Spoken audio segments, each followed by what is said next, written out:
Hey, Phantomaniacs, welcome to the newest unboxings here on the Needless Things YouTube channel. Normally I would review these one at a time, but I just got them today at the Target that hasn't had anything in months, and they had a bunch of new stuff today.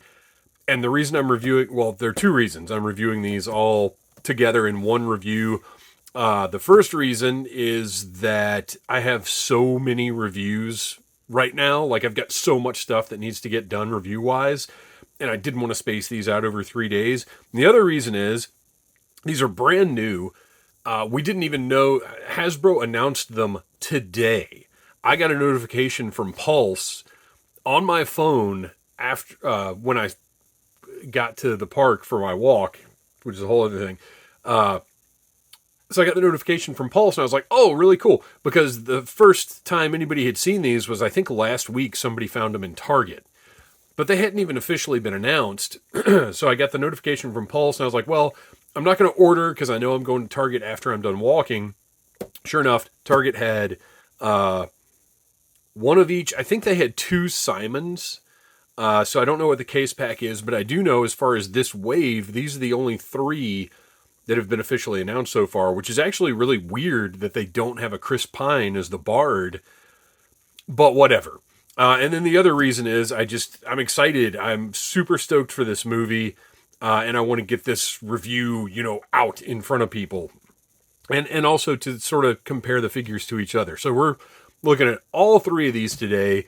It's going to be maybe kind of a speed run. It's just going to depend on how these figures look. But like I said, I'm super stoked about this movie. I didn't know I was going to be buying these figures. And the gelatinous cube is also out. Thus far, I've only seen it on Pulse, but it's out there and I'm going to have to get it. So we're looking at the plastic-free packaging. Looks fine to me. I actually like this art.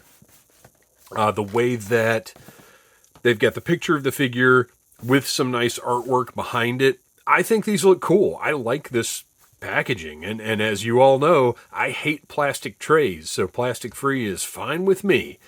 So let's take a look at one of the individuals. Like I said, it's a little weird that we don't have Chris Pine in this. We get Hugh Grant's Forge.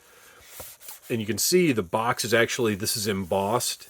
The Golden Archive, which is apparently the name of the Dungeons & Dragons line, which also includes the Dungeons & Dragons animated figures that will be here, I think, Friday, and I'll be getting reviews of those up. Oh, look, we've got a QR code, probably just to go to the website. Got a picture of the figure on the back. Oh, here we go. Forge is a human rogue and currently the Lord of Neverwinter. Now, if you know Neverwinter, or if you know D&D, you may know Neverwinter. It's been a long time since I've immersed myself in any D&D lore. I used to love Forgotten Realms and Dragonlance, those books. But this movie, the trailer, just looks awesome. If you haven't checked it out, go check it out. But let's now check out the figures. Never really thought I'd have a Hugh Grant action figure.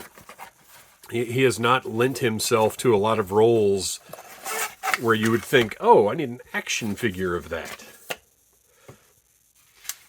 At this point, I think we're all kind of used to what the plastic-free packaging looks like on the inside.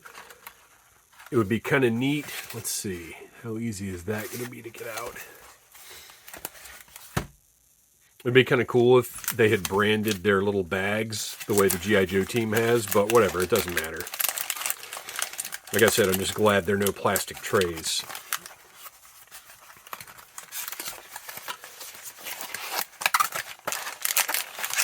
There we go. Easy enough.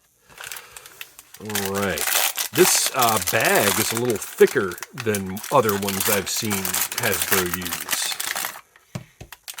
Oh, wow. He looks great.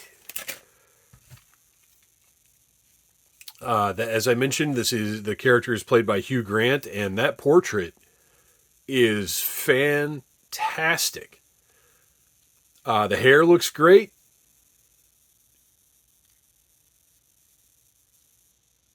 Excellent. He's wearing this really fancy long coat. So I'm going to be very careful. Gosh, the plastic feels different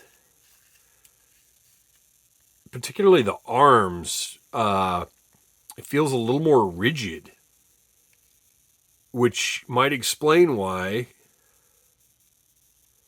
there have been reports of wrist breakage on the animated figures. I think it was Pixel Dan who got the Ranger figure twice, and both times the wrist just broke before he even did anything with it. Look at the rings. Detail, the brocade detail. Brocade? Anyway, sculpted and painted detail on that coat is just fantastic. I'm noticing a little light shining through the cut joint at the bicep, which, by the way, has really got to be a better way to do that, because that just completely breaks it. That's like one of the old Underground Toys Doctor Who figures.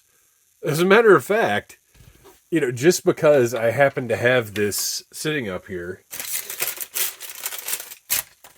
if you can see, this is one of the things that drove me crazy about these figures, is the way they did that bicep joint. Looks great like that. That's horrible.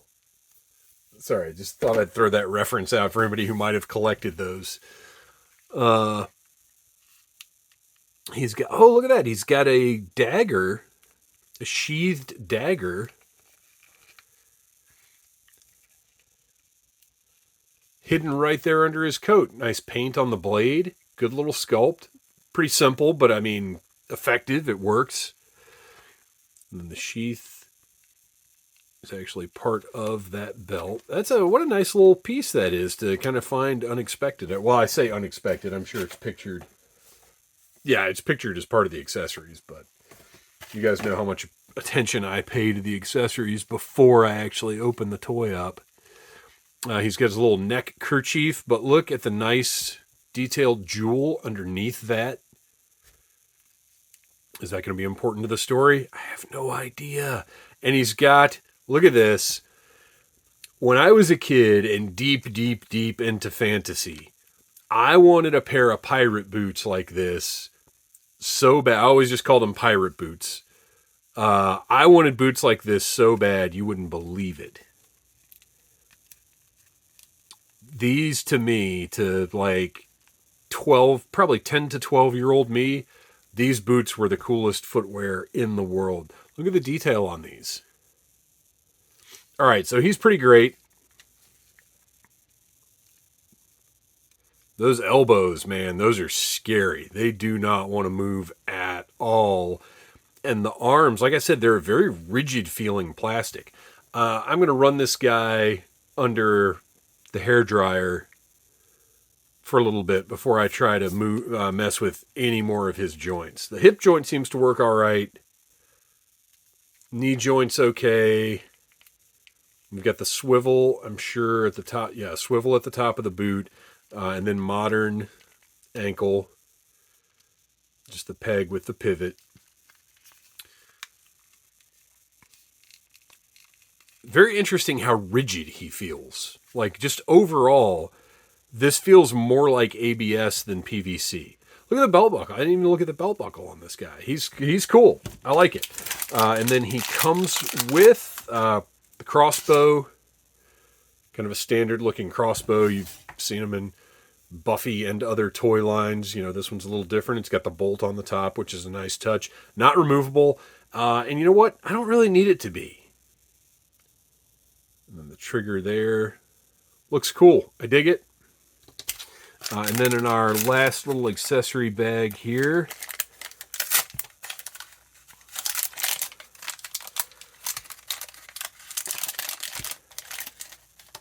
there we go. It comes with a goblet / chalice, whatever that may be important to the plot. It may literally just be something he's holding in a scene that he's in. I don't even know how important this character is to the plot, to be honest. I just am super stoked about the movie, and I was really excited to see brand new figures from a brand new line in the store. Okay. And don't worry, I'm going to, like I said, I'm going to heat this guy up and take a look at him after I'll do a little break for me. Heat everything up and mess with the joints a little bit and see what we get. Right now, I just want to deal with the visual aspects of the figures. Justice Smith as Simon the Wizard, or perhaps Simon the Sorcerer. Let's see. Simon is a half-elf sorcerer and a descendant of the great wizard Elminster. Oh, so this is Forgotten Realms. I was thinking Neverwinter was Forgotten Realms, but Elminster is definitely Forgotten Realms. So that's interesting. Half-elf sorcerer, descendant of the great wizard Elminster Almar, but lacks the self-confidence to fully control the wild magic running through his veins and unlock his great potential. Sounds like the perfect character for an epic adventure, does it not? Uh-oh. Oh, wait. At first I thought he was missing something, but I'm realizing now he's got the exact same insert as the other figure. Pulls right out, pulls right out. So Simon. Oh wow, he's got a lot going on. Look at this guy. Justice Smith portrait looks great. I would love for Justice Smith, if you're watching this, and I'm sure you are, have a Hasbro selfie series figure made and see the difference. That would be hilarious. Okay, his plastic, well, it still feels a little more rigid than what we're used to from Hasbro. Man, I don't want to mess with that elbow. And you'll notice he does not have double jointed elbows. But this is, I mean, all of these obviously are 100% new tooling. Look at this great satchel he's got here. All these little doodads on his belt. Some kind of maybe compass or something. Little magic pouch with a braided thread hanging off of it. And again, just the sculpting and everything on that vest. Looks fantastic. Great costume design on these. He's got some paint down here at the bottom of his cloak. And then look at the sort of sigils or whatever.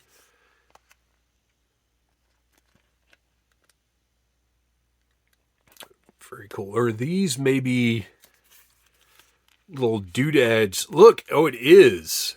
He's got a key. He's got things sewn inside of his cloak. No paint on them, but pretty neat, interesting touch. And you can see the cloak is pegged into his back and can be removed. So if I were confident enough to pop that head off, I would. Which, by the way, neck joint, nothing to write home about. It looks like... Yeah, I'm not going to try and take that off right now. We'll wait until we heat these guys up. I really like the proportions here, though. The way they've done the sleeves, and they're kind of baggy at the ends, a little narrower up at the top. He's got a really great profile, very unique profile. His wrists swivel just fine. And if you'll notice, he's got up and down movement on the hand joints. Right there. Or at least he will once I heat him up. And well, there we go. Okay, so that wrist is moving just fine. That's good. Double jointed knees, hips are going to be a little restricted by the tunic. But they're, your standard hips. You've got swivels at the top of the thigh. His trousers are a little too sweatpants looking for me, but also whatever. Very interesting the way the knees kind of go out right there. This guy's probably not, well, I don't know. Everything feels so rigid. And these were not delivered, so it's not like they sat out in the cold or anything. You can see he's got their vents on the side here. So if you want him to sit down, you should be able to get it to happen. But man, this thing is so rigid.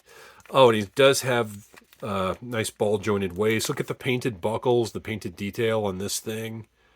That looks like a what's the Gump fruit? Or was it Fruit by the Foot that came in one of those kind of things? I don't know. Boots look great. You've got paint on the top folded down part here. You've got the laces. Just a really unique, cool looking figure. And he came with...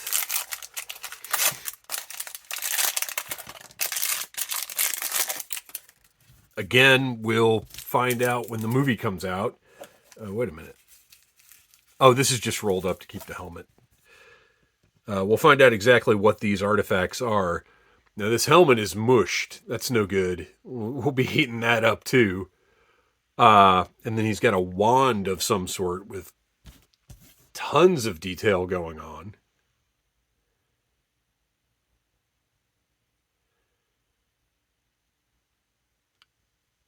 Very interesting looking piece there. So, that wand can go in that hand and actually be sort of aimed in a magic wandy way.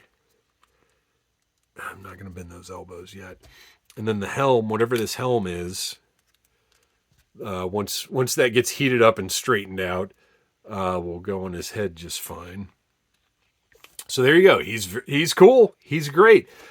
I keep saying it, but the rigid plastic on these is really throwing me off. Very interesting. All right, and last, and certainly not least, you guys, I have had a crush on Michelle Rodriguez forever. Maybe since the first Resident Evil movie. I don't know. I just think she is awesome. And she is somebody who has played a ton of toyetic, awesome action characters. But I believe this might be her first action figure. I might be wrong about that. Tell me in the comments if I am. But I'm very excited to see her in this movie as a barbarian, as a little barbarian. Holga is a fierce barbarian from the Uthgart elk tribe with a surprisingly warm heart. Well, of course. Isn't a bad girl with a heart of gold? Like, isn't that literally her character almost every single time? And that's why I like her so much. That's how she captured my heart way, way back in the day. All right.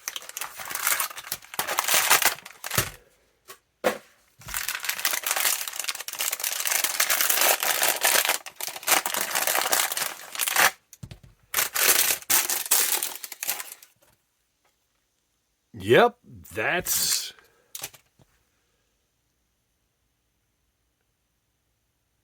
This portrait may not... I mean, it's good. I don't feel like it's as spot on as the other ones, but it's good. I like the hair. They get all the braids and everything in there. Looks good. She's got the tattoos. And then just unpainted. Is that... I don't know if that's maybe scarification that's on the character or if it's an unpainted element. Well, I guess it could be both. It's a nice detail, whatever it is. Tattoos look really nice. She's got these cool arm guard. Oh, her elbow's been just fine. No issues there. Let's turn that one around. Very nice. No butterfly joints on these, just straight up and down. No bicep swivel on her, which is fine. Yeah, no bicep swivel on Simon either. And he looks all the better for it. Yeah, what a weird choice. Well, we'll look at all three of them together and kind of compare some things in a minute. Man, she's great. She is definitely, beyond just being Michelle Rodriguez. The figure, the character is my favorite out of all of them. These wild, like, leather armor pieces hanging down. Proportionally, she looks right. Let's see, height-wise. I mean, she should definitely be... Well, I don't know how she compares to Justice Smith, but she's a, shorter figure. These are... I've got so much. Let me get this out of the way.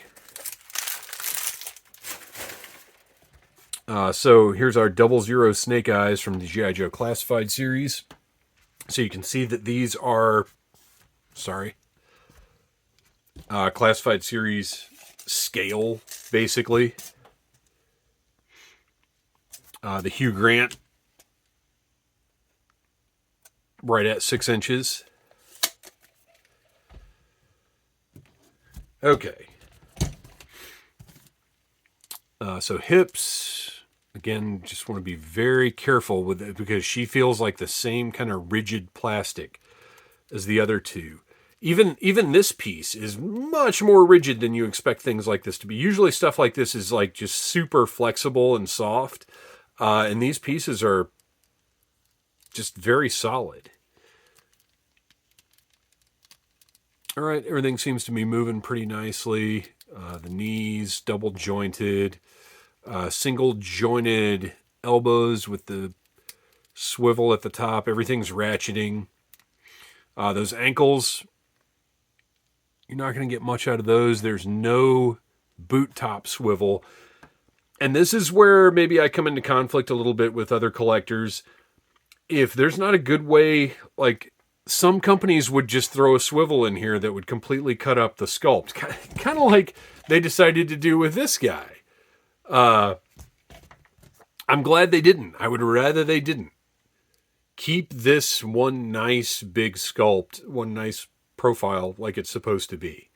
The ankles you're not getting a whole lot out of. I think it's funny that she's got heeled boots and she's a barbarian. That's a little weird, but I'm sure that's accurate to the movie. She's got a ball joint at the waist and then also a joint here at the upper abdomen that really doesn't do a whole lot. And then she also has a dagger, and this one is like a stone dagger. Look at that. Great detail on that thing. That's very, very cool.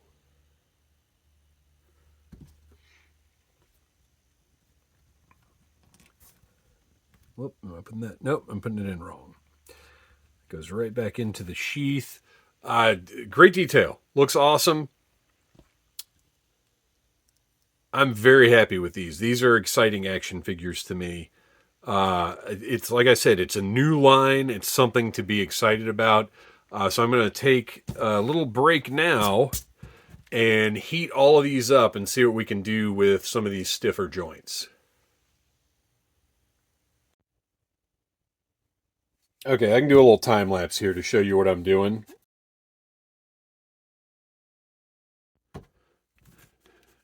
I know a lot of collectors swear by dunking your figures in hot water or whatever, boil water, let it cool. I don't know.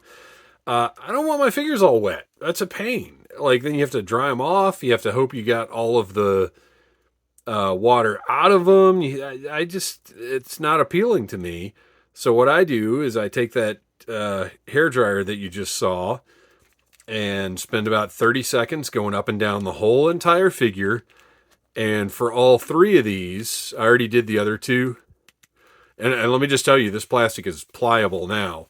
I don't know if you could really tell that well before, but this coat was not moving a bit out of the box. And now just everything moves a whole lot better. And all three of the figures,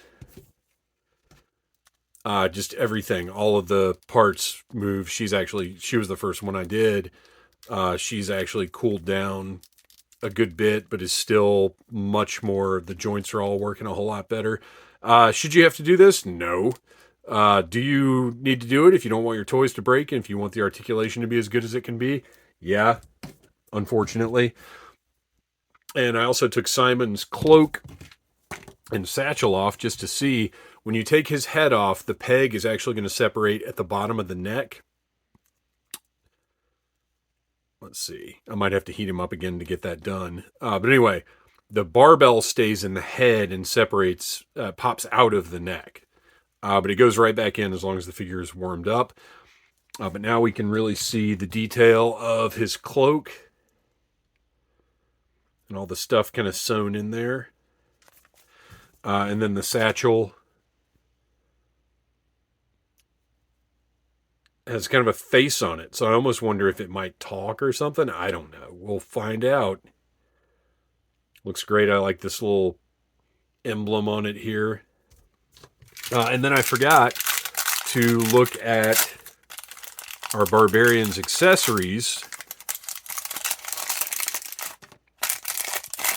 And she, of course, comes with a battle axe. Oh, look at that. With a sheath piece. And... oh, interesting. It's two different handles for the battle axe. So I guess it extends into kind of a spear. I don't know if that top part, I may be busting out the... yeah, that's not going to pop out of there. I'm going to have to heat that up again. But let's see where... oh, that's why she's got a hole in her back. I was kind of wondering about that. So that plugs in there.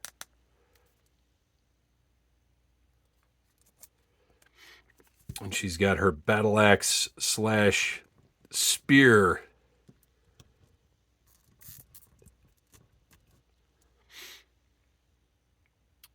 Very cool. So yeah, I'm going to heat this up. You can just see that those are interchangeable. And again, and this is the head of the battle axe is pretty soft. I'm kind of surprised it doesn't pop right off of there. But I don't want to, well, you know what? We'll do another little time lapse here, maybe. Let's see.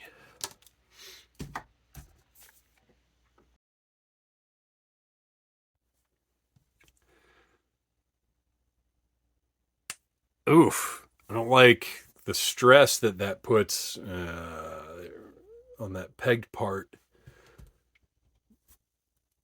It's a little more snug than I think I'd like it to be. But there you go. There's the fully extended battle axe, which is kind of cool and probably how I'm going to pose her on the shelf anyway. Because I want a nice two-handed grip on this thing.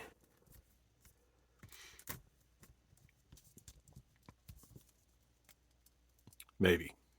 Maybe something like that. Anyway, there they are. The Dungeons and Dragons Honor Among Thieves. The first 3 figures, not including the gelatinous cube, which I'm going to have to order now. I'm happy with these. I think they're very cool. I'm excited to see what else we get. We have to have an owlbear. One of my action figure holy grails, something that I need very badly, is a super articulated owlbear. It's in the trailer. We need it. It has to happen. If it's in a 2-pack with the character that transforms into the owlbear, even better. But these are cool. Hasbro did some nice work. Like I said, the rigidity of the plastic and how much the joints seemed to not want to move in a couple of places makes me a little nervous, but do your thing. Get your hairdryer, heat them up, or if you prefer the water, you can dunk them, however, but just prep these before you really go to town with the articulation, and I think you'll be fine. Thanks for watching, you guys. Please like, subscribe, share, tell your friends about Needless Things, and come back for more toy reviews, because like I said, I've got a ton of them lined up and on the way. Until next time, yeah, I don't know. I got nothing. Go check out the trailer for this movie if you haven't. It looks like a lot of fun. Smash that like button if you like Needless Things.